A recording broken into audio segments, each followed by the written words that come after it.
Biraz daha.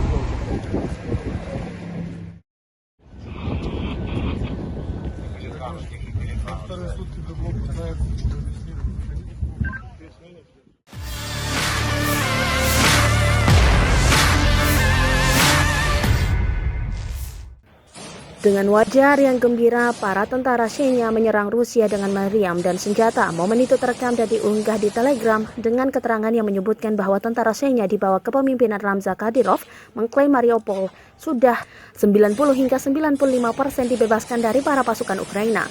Para tentara itu berlindung di sebuah gedung untuk menghindari serangan senjata lawan. Mereka berlari setelah membalas serangan dengan roket dan meriam. Disebutkan kehidupan warga sipil pun berangsur-angsur membaik kembali.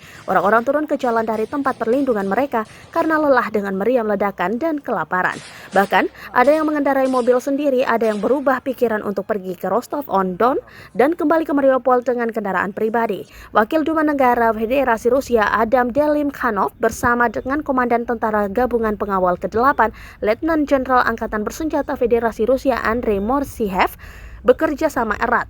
Mereka membuat jalan memutar wilayah di bawah kendali Chechnya, memeriksa tempat-tempat kemungkinan lokasi para nasionalis Ukraina, mengidentifikasi posisi tembak musuh potensial, berkomunikasi dengan para prajurit Rusia, menghibur mereka dan meningkatkan semangat militer.